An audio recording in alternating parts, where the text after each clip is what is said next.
Nama Purbaya Yudi Sadewa kembali jadi sorotan setelah membongkar data era kepemimpinan Sri Mulyani Indrawati. Isu pajak, sistem, hingga kaitan dengan International Monetary Fund ikut mencuat ke permukaan. Benarkah ada celah besar yang selama ini tak terlihat publik? Atau ini sekadar dinamika reformasi yang disalahpahami? Di video ini kita tidak akan menyebar tuduhan, tetapi membedah data dan kebijakan secara kritis. Kita akan melihat bagaimana sistem bekerja dan di mana letak potensi kelemahannya. Kita juga akan menelusuri bagaimana reputasi global bisa berbenturan dengan pertanyaan domestik. Semua akan kita kupas dengan sudut pandang analitis dan terbuka. Karena transparansi adalah hak publik dan bagian dari demokrasi. Dan diskusi sehat adalah cara kita menjaga negeri ini.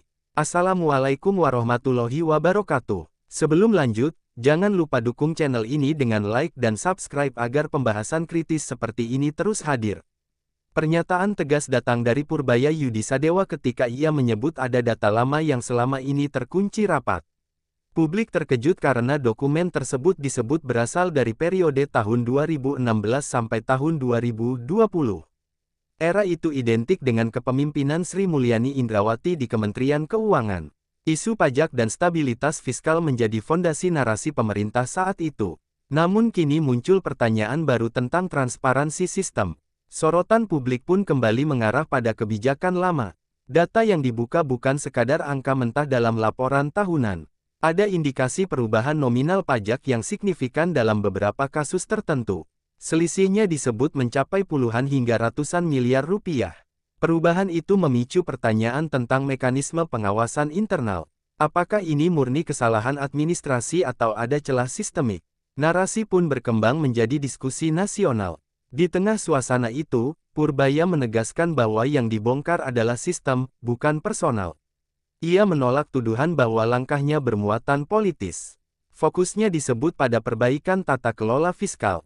Namun publik tetap mengaitkan periode tersebut dengan figur menteri saat itu. Nama Sri Mulyani kembali ramai diperbincangkan. Diskursus publik pun makin melebar. Isu pajak memang sensitif di negara berkembang. Penerimaan pajak menjadi tulang punggung APBN. Jika ada kebocoran, dampaknya langsung terasa pada program sosial. Rakyat kecil paling rentan menanggung akibatnya. Karena itu, keterbukaan data menjadi tuntutan bersama. Transparansi dianggap kunci kepercayaan publik. Gelombang diskusi di media sosial pun meningkat tajam.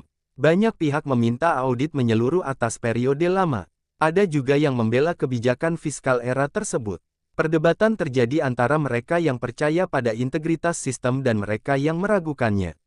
Situasi ini menunjukkan betapa pentingnya kepercayaan publik. Dan kepercayaan itu sedang diuji. Angka yang paling menyita perhatian adalah perubahan nominal pajak yang drastis. Dari nilai puluhan miliar menjadi jauh lebih kecil dalam catatan akhir. Selisih tersebut memicu kecurigaan publik. Banyak yang bertanya bagaimana sistem bisa meloloskan perbedaan sebesar itu.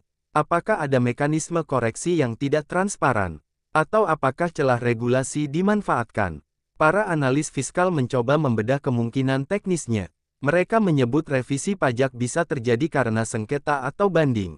Namun skala selisih membuat kasus ini dianggap tidak biasa. Publik menuntut penjelasan rinci tentang prosedur koreksi. Transparansi dianggap satu-satunya cara meredam spekulasi. Tanpa penjelasan, rumor akan terus berkembang. Purbaya menyebut sistem lama memiliki titik lemah pengawasan. Ia mengisyaratkan perlunya reformasi digital yang lebih kuat. Penguatan database dan integrasi antar lembaga menjadi sorotan. Ini bukan sekadar masalah angka, tetapi kredibilitas institusi. Reformasi disebut sebagai prioritas mendesak. Publik menunggu langkah konkret. Sebagian pihak menilai bahwa era tahun 2016 sampai tahun 2020 menghadapi tekanan ekonomi global. Perlambatan ekonomi dunia memengaruhi penerimaan pajak nasional. Kebijakan relaksasi mungkin diambil untuk menjaga stabilitas. Namun relaksasi berbeda dengan pengurangan yang tidak transparan. Batas antara kebijakan dan penyimpangan menjadi kabur. Itulah yang kini diperdebatkan. Di tengah perdebatan, nama Sri Mulyani tetap menjadi pusat perhatian. Sebagai menteri, ia dikenal tegas dan disiplin fiskal. Reputasinya bahkan mendapat pengakuan internasional. Namun kritik tetap muncul terkait implementasi di lapangan. Publik ingin tahu sejauh mana kontrol pimpinan terhadap sistem. Pertanyaan itu belum terjawab tuntas. Ada dimensi teknis, administratif, dan politik. Ada pula faktor global yang memengaruhi kebijakan. Namun yang paling penting adalah rasa keadilan publik. Ketika angka berubah drastis, kepercayaan ikut terguncang. Dan guncangan itu terasa hingga kini. Sistem perpajakan Indonesia sering disebut semakin modern pada periode tersebut. Digitalisasi dan integrasi data menjadi andalan reformasi.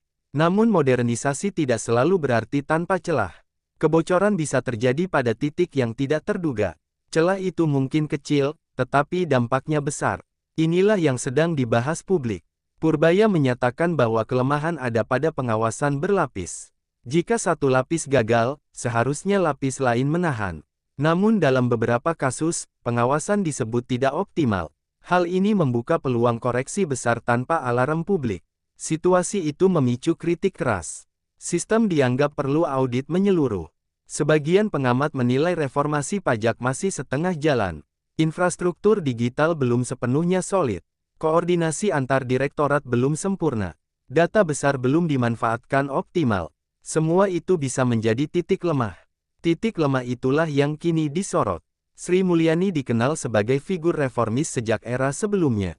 Ia pernah berkiprah di World Bank sebelum kembali memimpin Kementerian Keuangan. Reputasinya di dunia internasional cukup kuat.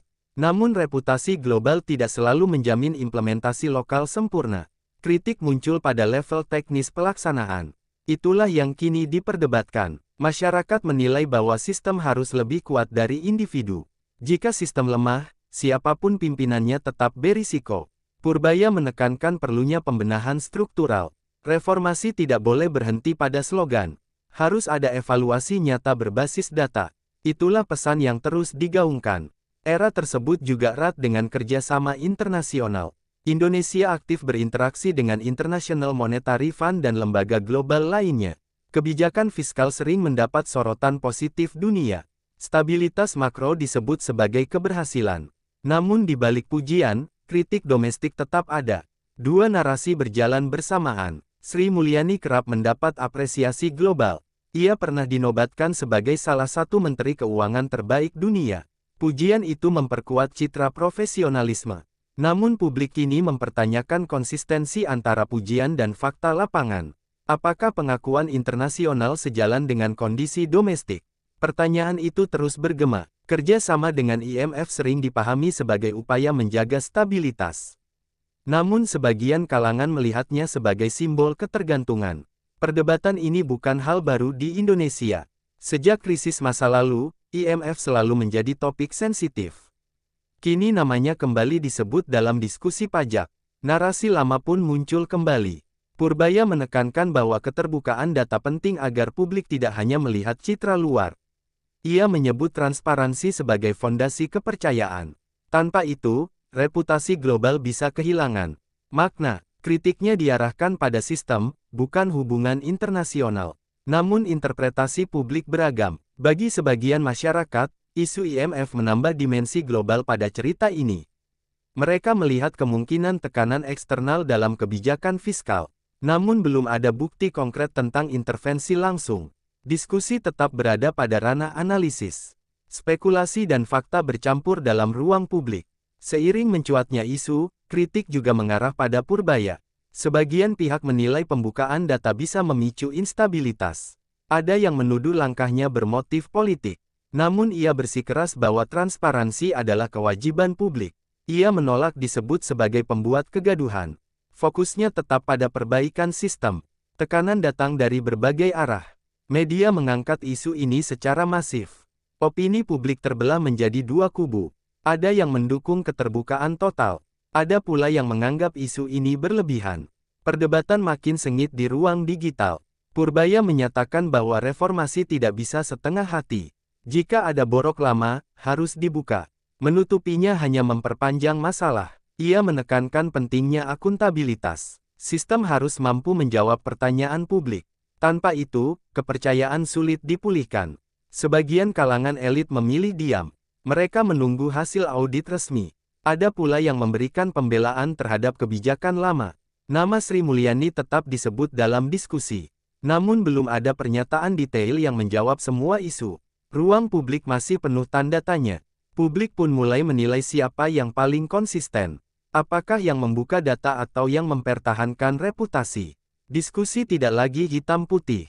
Banyak yang melihat ini sebagai momentum evaluasi nasional. Momentum untuk memperkuat tata kelola fiskal. Momentum yang tidak boleh disia-siakan. Isu pajak selalu berkaitan langsung dengan rakyat. Setiap rupiah yang dibayarkan diharapkan kembali dalam bentuk layanan publik. Jika ada kebocoran, kepercayaan runtuh. Rakyat merasa menanggung beban sendirian. Sementara elit terlihat aman. Persepsi ini yang paling berbahaya. Beban pajak bagi pelaku usaha kecil juga menjadi sorotan. Mereka merasa pengawasan ketat diterapkan pada sektor kecil. Namun kasus besar justru memunculkan tanda tanya. Ketimpangan persepsi ini memicu rasa ketidakadilan. Rasa itu mudah menyebar dan sulit dipadamkan. Purbaya menyebut reformasi harus menyentuh keadilan substantif. Bukan hanya kepatuhan formal, sistem harus adil bagi semua.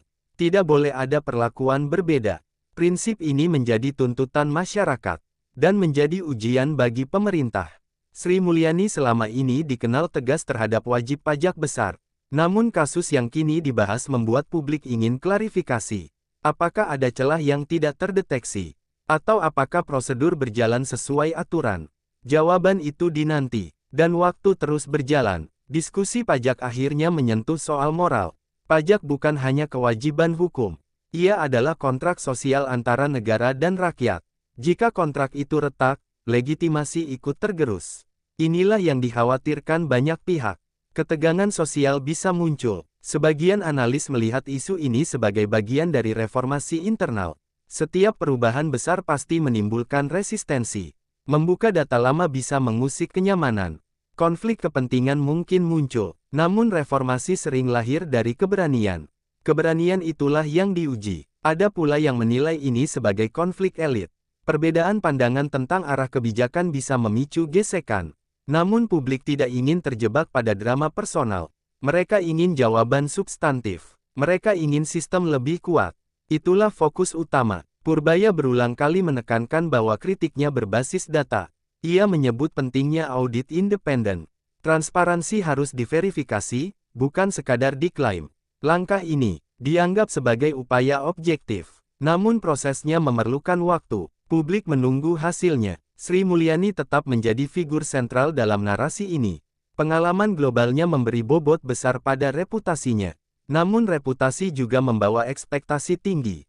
Ketika isu muncul, sorotan otomatis mengarah padanya. Ini konsekuensi dari posisi strategis.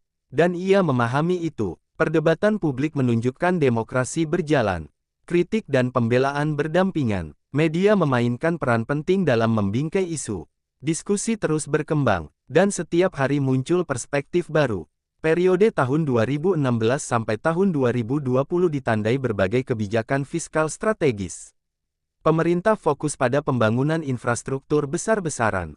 Defisit dijaga dalam batas tertentu. Stabilitas makro menjadi prioritas. Namun di balik itu ada tekanan ekonomi global. Tantangan datang dari berbagai arah. Penerimaan pajak menjadi indikator penting. Target seringkali ambisius. Realisasi kadang tidak sesuai harapan. Dalam situasi seperti itu, kebijakan penyesuaian bisa terjadi. Namun publik kini mempertanyakan transparansi prosesnya. Apakah setiap penyesuaian terdokumentasi jelas? Nama IMF kembali disebut dalam diskusi kebijakan. Hubungan Indonesia dengan lembaga itu relatif stabil. Namun sensitivitas sejarah tetap ada. Publik tidak ingin kedaulatan fiskal terganggu. Isu pajak membuat sensitivitas itu muncul kembali. Diskusi pun melebar. Purbaya menyebut evaluasi harus menyeluruh. Tidak boleh hanya fokus pada satu kasus. Sistem perlu diperkuat dari hulu ke hilir. Integrasi data menjadi prioritas utama. Audit digital disebut sebagai solusi.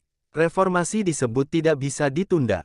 Sri Mulyani selama ini membangun citra disiplin fiskal. Ia menjaga kepercayaan pasar global. Namun isu domestik menuntut penjelasan tambahan. Publik ingin keseimbangan antara reputasi global dan akuntabilitas lokal. Pertanyaan itu masih menggantung. Media memainkan peran penting dalam membingkai isu ini. Judul-judul tajam menarik perhatian publik. Diskusi di televisi dan podcast meningkat drastis. Media sosial menjadi arena perdebatan bebas. Opini berkembang cepat, kadang melampaui fakta yang tersedia. Sebagian narasi mendukung langkah Purbaya. Mereka melihatnya sebagai simbol keberanian. Sebagian lain membela era Sri Mulyani. Mereka menilai kebijakan lama sudah sesuai prosedur. Dua kubu ini saling berargumentasi. Diskusi berlangsung intens. Opini publik sering dipengaruhi persepsi. Persepsi dibentuk oleh informasi yang beredar. Jika informasi tidak lengkap, kesimpulan bisa keliru. Karena itu transparansi menjadi kunci. Tanpa data jelas, rumor akan mendominasi. Purbaya kembali menegaskan pentingnya audit independen. Ia menyebut hasil resmi akan menjawab spekulasi. Proses itu membutuhkan waktu dan ketelitian. Publik diimbau menunggu fakta lengkap. Namun dinamika opini terus berjalan. Sri Mulyani belum memberikan penjelasan detail terkait isu spesifik ini. Namun reputasinya tetap menjadi rujukan banyak pihak. Dukungan dan kritik datang bersamaan. Situasi ini menunjukkan betapa sensitifnya isu fiskal, dan betapa besar dampaknya pada persepsi publik. Isu yang dibuka Purbaya kini menjadi ujian besar bagi tata kelola fiskal. Transparansi bukan lagi pilihan, melainkan kebutuhan. Publik menuntut kejelasan atas setiap angka. Tidak cukup dengan reputasi atau pujian global. Yang dibutuhkan adalah bukti konkret. Nama Sri Mulyani tetap berada di pusat sorotan. Sebagai figur publik berpengaruh, ia menghadapi ekspektasi tinggi. Publik ingin mendengar penjelasan komprehensif. Bukan sekadar klarifikasi singkat, karena isu ini menyangkut kepercayaan nasional. Hubungan dengan IMF dan lembaga global tetap menjadi bagian konteks. Namun fokus utama tetap pada akuntabilitas domestik. Indonesia harus menunjukkan kemandirian sistemnya. Reformasi fiskal harus terbukti nyata. Itulah tuntutan publik saat ini. Purbaya menekankan bahwa pembenahan adalah tujuan utama. Membuka borok lama bukan untuk menjatuhkan, tetapi untuk memperbaiki fondasi. Tanpa keberanian melihat ke belakang, sulit melangkah maju. Pesan itu terus diulang. Publik kini berada di posisi menentukan. Mereka bisa memilih diam atau aktif mengawasi. Diskusi yang sehat menjadi bagian dari demokrasi. Kritik yang berbasis data memperkuat institusi. Transparansi menjadi jembatan kepercayaan. Cerita ini belum benar-benar selesai. Audit dan klarifikasi akan menentukan arah selanjutnya. Sistem fiskal Indonesia sedang diuji. Reputasi global dan kepercayaan domestik bertemu di satu titik. Dan masa depan transparansi bergantung pada bagaimana ujian ini dijawab. Isu pajak, sistem, serta kaitannya dengan lembaga global seperti International Monetary Fund memang memunculkan banyak pertanyaan. Namun yang paling penting adalah bagaimana kita menyikapinya dengan kepala dingin dan berbasis data. Kritik bukan berarti kebencian, dan pembelaan bukan berarti menutup mata. Transparansi dan akuntabilitas adalah fondasi demokrasi yang sehat. Dan publik berhak mendapatkan penjelasan yang terang. Jika Anda merasa pembahasan ini bermanfaat, dukung channel ini dengan menekan tombol like dan subscribe. Bagikan video ini agar semakin banyak yang ikut berdiskusi secara sehat dan objektif. Tulis pendapat Anda di kolom komentar, karena suara publik adalah bagian dari pengawasan bersama. Mari kita kawal isu-isu kebijakan dengan sikap kritis namun tetap santun. Terima kasih sudah menonton sampai akhir. Sampai jumpa di pembahasan berikutnya.